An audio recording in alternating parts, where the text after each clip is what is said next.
Big game for the Cardinals this week. Obviously, we're coming off a not great performance on offense last weekend. Had to do a better job this Sunday and try to get back on the winning track. So need output in the passing and the running game, and we should be okay. How much missing Larry? Just intangibles, stuff like that.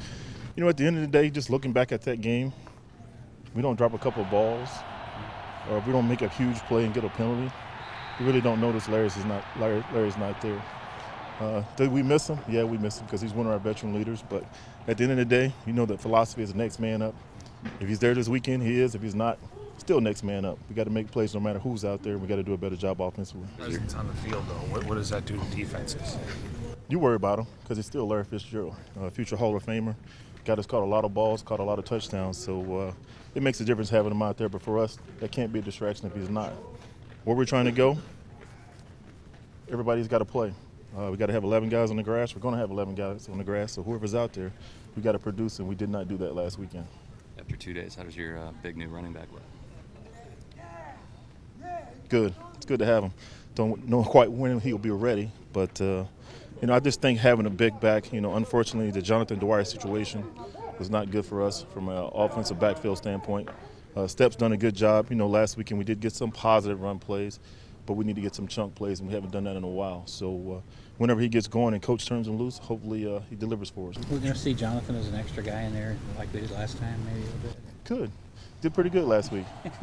He did pretty good. So I was proud of him. You know, the biggest thing with him is I tell him, you know, when your time comes, just make sure you're ready because you don't want to fail. So he's getting closer and closer, and we'll see what happens as far as if he's out there tied in again. When you look at Atlanta's defense, do they look like the 32nd ranked defense in the league? Not to me.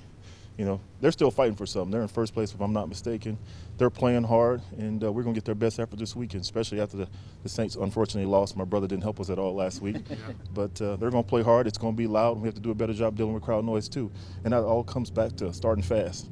Drew talked about consistency being a major issue for the offense. How do you fix that? Is it, I agree with Drew. That's the biggest thing. Because to me, talent is not the issue. It's all about the execution.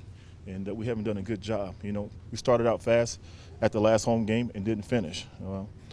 My biggest thing right now, we got to play 4 quarters. We got to start fast, maintain, and finish the game. To me, we put our defense in a bad situation when we don't deliver on offense. And it happened again last week. It reminded me of being back in Denver. We didn't produce, and eventually they wore down a little bit, which we don't want them to, but that's just the nature of the beast. If you stay out there all day, because we have a bunch of 3-and-outs on offense, that's what happens. And we have to do a better job offensively. Is that the sense of this offense that you guys aren't far off as a whole? It kind of seems that way, just a couple plays here or there. Yeah, to me, we got to. We're too far to turn back. We know where we're headed, and we know what's coming. Can't turn back. We're on a mission. In order for us to deliver on that mission, offensively, we got to do a better job. And, you know, I told the guys the other day, defensively, they're holding up their end of the bargain. We got to hold up ours, too.